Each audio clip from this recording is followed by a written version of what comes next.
When your child's chaotic behaviors are running your life, when you're struggling to find practical solutions, and just when you feel you've reached the end of your rope, there comes Harmonious Clan Podcast, equipping you with the proven practical strategies we've developed over the years through our own experiences to bring you strategies that give you results, enabling you to nurture your child from outcast to outstanding, and your clan from chaos to harmony.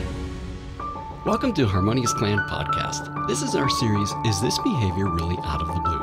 This series includes 3 episodes that will help you understand if behaviors are really out of the blue.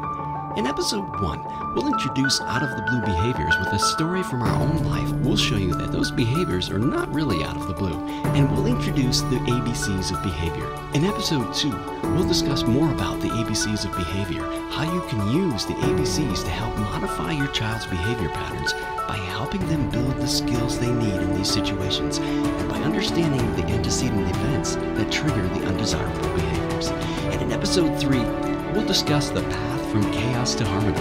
We'll contrast the chaotic path, being reactive to the behavior, versus the harmonious path, identifying antecedents and being proactive. Make sure to listen to all 3 episodes to learn the strategies that will bring your clan from chaos to harmony.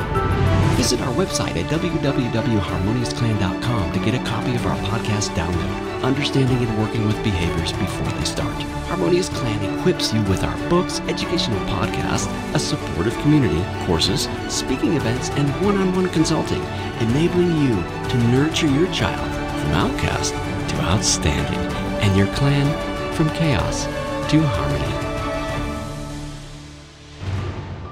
Welcome to Harmonious Clan Podcast. I'm Marco. I'm Louisa. And this is Series 1. Is this behavior really out of the blue? In these series formats that we have, in the first episode that we'll be discussing today, we're going to talk about a particular issue and situation and give you an example from our life of a particular situation and what happened. We're going to look at that problem and understand its root cause. And in episode 2, we're going to look more at the problem to understand the solution and why does our solution work. And then in the third episode, we'll recap that particular issue and story and the solution. And we'll also look at what we call 2 different divergent paths. One is called the harmonious path, which is what we are trying to teach you on the ways to handle certain behaviors and the applications and practical solutions. Solutions. One leads to a chaotic path and the other one leads to a harmonious path. Our whole message here to you is to try to bring you out of chaos and lead you to harmony. Okay, so for this episode 1, we're going to talk about the issue. So in general, when you're talking about a sensitive, high needs child, from our experience, and I'm sure you've experienced this as well if you're listening, you start realizing pretty quickly and early on that you just can't do normal things with your kids. I mean, it may be simple things like just dropping them off for church service, maybe the Sunday school when you go to church, or even to Cub Scouts, or there's an event at school where they're going to have some extracurricular activity where you drop them off for an hour or half an hour, and you realize you just can't do it. I mean, you start noticing the behaviors in your child that just don't fit well with normal kids, I guess, as far as what's perceived and what kind of behavior they should be having at these events. And even if you wanted to do it, other people don't want you to do it. As soon as you leave, within 10 minutes, we get the call back. He did this, he did that, and we have to go and pick him up and rescue out of the situation. Yeah, and I think many times for us, if even when you don't get that call, you're anticipating the call, so you're anxious, and say you're dropping them off for an hour and a half, and you're going to go have a cup of coffee or something and try to take a break, and the whole time you're thinking, okay, when's the phone going to ring? Every time your phone buzzes, you're wondering if it's going to be a text or something from someone at the event, one of the leaders saying, he did something, or this happened totally out of the blue, the name of this episode is this behavior really out of the blue? I think from a caregiver and a parent perspective, sometimes you see these behaviors and you think, wow, this is really out of the blue. That's always the report. Yeah, and I think we've been through this enough and realized, and through our research and our reading, and that isn't always the case. Things happen because of certain events that preceded that particular behavior from your child. So as we were saying, there are times when you're anxious about getting a phone call or text and something happened. Other times you don't hear anything, and the whole way back you're thinking, okay, did something happen and nobody told us? And we're always pretty anxious about what had happened. And a typical scenario, and this is an example from a weekly activity that we bring our son to, we went to go pick him up. We see the teacher or the leader after the pickup while we're picking up.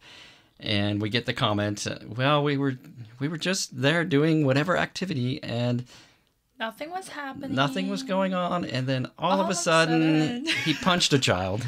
Totally out of the blue. We always hear that totally out of the blue comment, which, I think to most people, they don't realize that there were things that were happening before that caused this.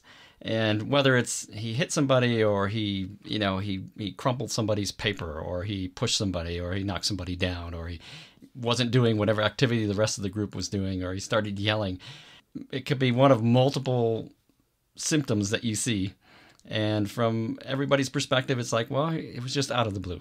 And that's what this episode is about, to look more into that. Is it really out of the blue? And when you learn more about what's going on here, you'll understand that it's not always out of the blue. There are some events that have happened before that triggered that behavior in your child. There's a trigger, there's an antecedent. We talk about antecedent in our book, which is what comes prior to the event, or what comes prior to the behavior. As a caregiver or a parent, you want to get very good at identifying the antecedent. Oh, you said antecedents. What exactly is an antecedent event? Well, antecedent is actually the A in behavior ABC. Behavior ABC refers to the A is the antecedent, which is what happens prior to the behavior. The B is your behavior. That is the behavior that is a problem. And the C is consequence, which is what happens after the behavior. Before every behavior, there is an A. And like I said, as a parent or a caregiver or a teacher, you really want to get very good at identifying your A, the antecedent. What is the trigger to that behavior? What was happening prior to that behavior?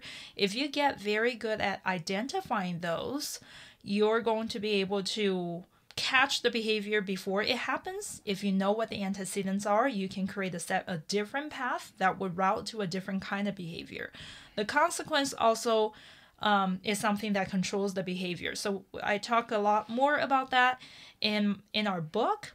But right now, I want to introduce you to a little bit of this antecedent. So just a minute. So that what we're saying is the ABC of behavior. So you're saying there's A, which is antecedent. So these are events that happen before a behavior gets triggered. So something that may be going on environmentally or with the child that's maybe bothering him or whatever. Yes. And then because of that, you're going to have the B, which is the behavior. Yes. And then the C, again, is the consequence. Correct. So that means what? Well, the C is the consequence. It means what happens after the behavior. Whatever happens after the behavior, basically, if it's a desirable consequence to the child, that would definitely reinforce that behavior. So that could be something at one of these events where we've seen a caregiver who doesn't really know what's going on may see this behavior and then take our son aside and maybe give him something that he really enjoys doing to do, and she's created a consequence that's not the right consequence. Exactly. Yeah. So now he's thinking, okay, if I do this and I knock somebody down, I get to go over here and have a lollipop or color by myself, which she prefers to do, right? And we do a lot as parents and caregivers unknowingly. We do a lot of that to actually reinforce and encourage that behavior, but we don't know that we're doing. I think for us, I do that or have done that a lot more than Louisa.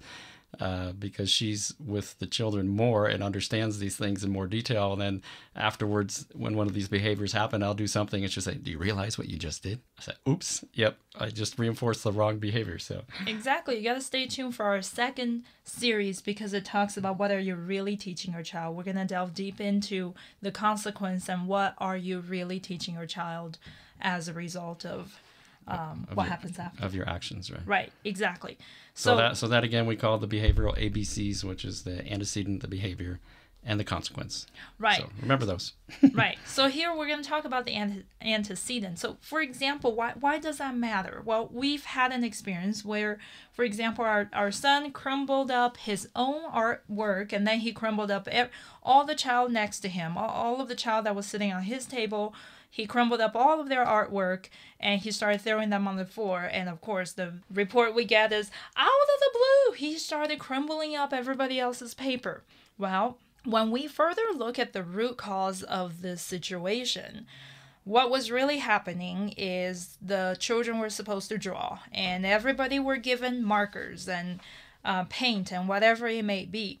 Well, our son didn't get any. He didn't get any. He didn't have access to any. He also, on top of that, he has lack of social skills or lack of skills to advocate for himself or to actually walk up to a teacher. It is very difficult to actually walk up to an adult and say whatever it is that you have to say. In this case, he didn't have the skills or the initiative to walk up and say, I didn't get a marker, can I please have some?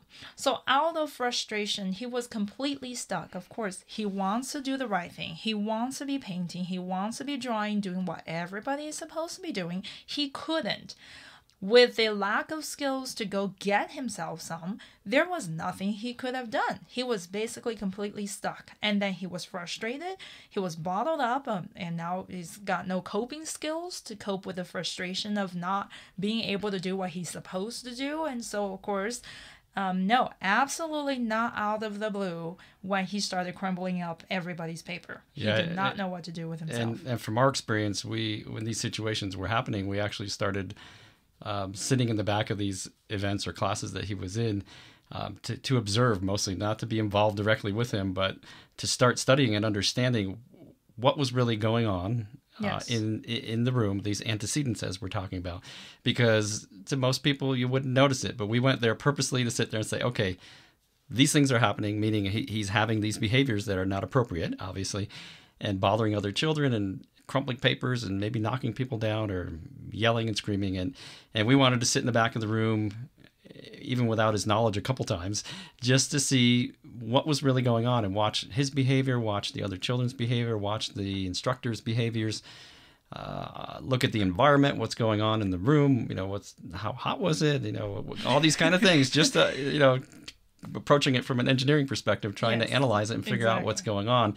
And we spent many, many weeks with our son in those classes just to understand what's going on and to understand these problems and these antecedents, that what is triggering that behavior, because it is not out of the blue. And as we found it isn't. So it is not. And this is our message to you. We're trying to teach you how to identify those antecedents so you know that they do not come out of the blue, and therefore you can change your reaction. No, it is not out of the blue. There is definitely a reason. And because there's a reason that you can track down, there's absolutely something you can do about it, and there is hope.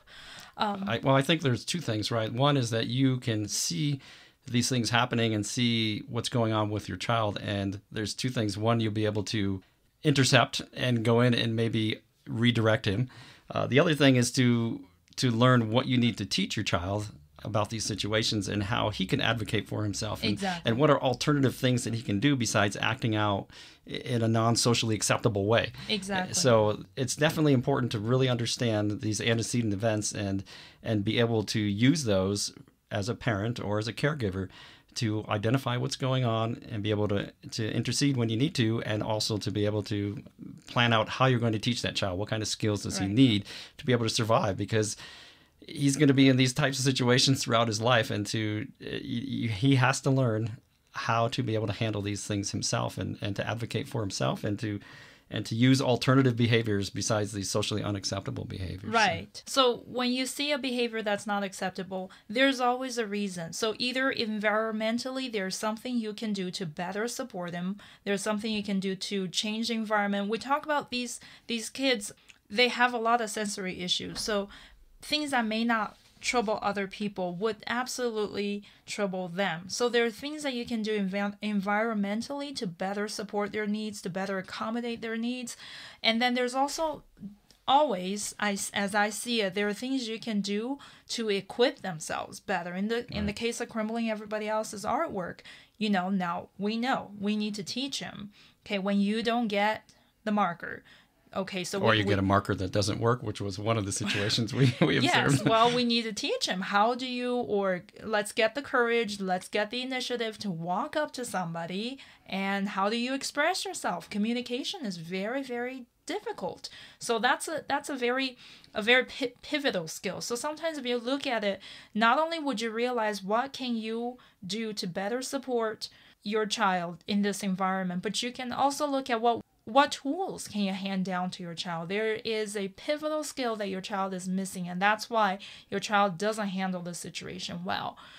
So it's very valuable for you as a caregiver to study the antecedent and realize what's happening. Not because it also puts you back in the driver's seat. You put you back in the driver's seat. It puts your child back into the driver's seat instead of your child reacting to the antecedent and having to resort to the inappropriate behavior, or you having to react to that behavior that your child just had.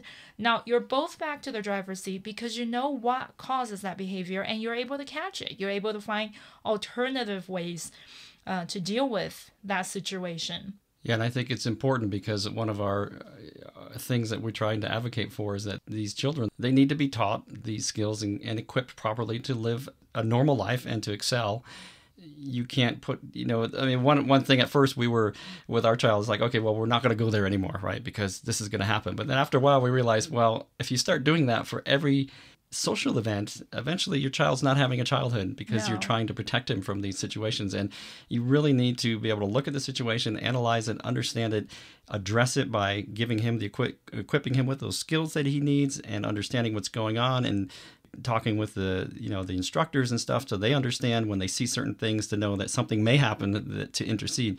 So, but the main part of this is that you have to be able to teach that child those skills so that he's equipped to live his life. Otherwise, he's going to be one of these kids that just doesn't have a childhood and is stuck at home all the time. And as an adult, it's gonna continue. Yeah, and that's why we're here for you, because we really want to equip the parents to be able to see that.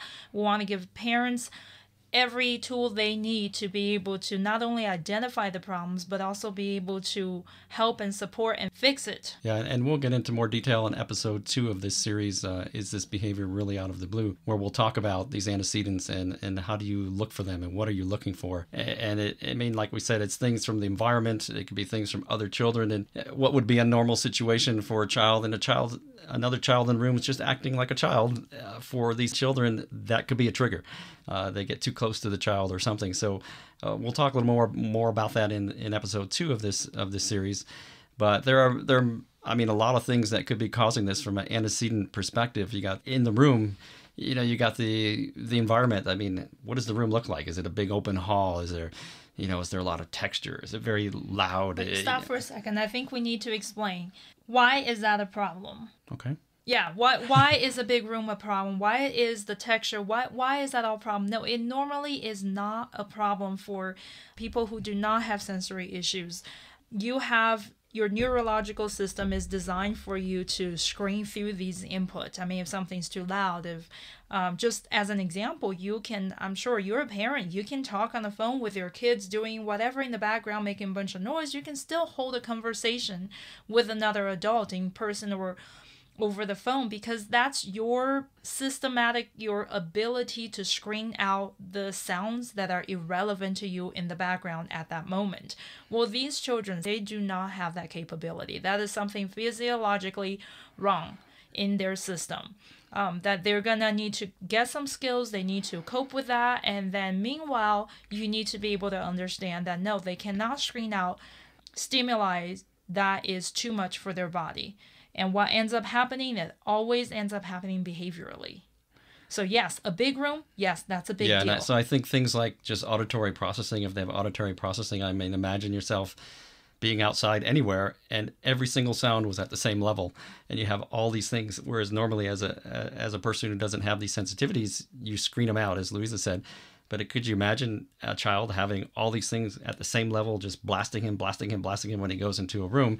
You can understand that that's going to lead to some kind of behavior that's going to be an outward explosion of what's going on inside. And I think there are things you can do, and we're going to talk more about that in episode 2, but even with just auditory for some of these child, just as simple as earplugs. makes a big difference. That's only auditory. There's actually 7 aspects of the sensory processing disorder. That's a lot. Yeah, and we'll talk more about that next episode. I think we're going to wrap up this episode 1 here in this series of Is This Behavior Really Out of the Blue? We did cover a little story here about our son in these in his weekly events that he goes to and how he reacts in his behaviors, and talked a lot about these behaviors. Are they really out of the blue? And the answer is no. No. There are many factors that are going in. We learned about the ABC of behavior, the antecedent. These are the events that happened before that could trigger a specific behavior. B, the behavior.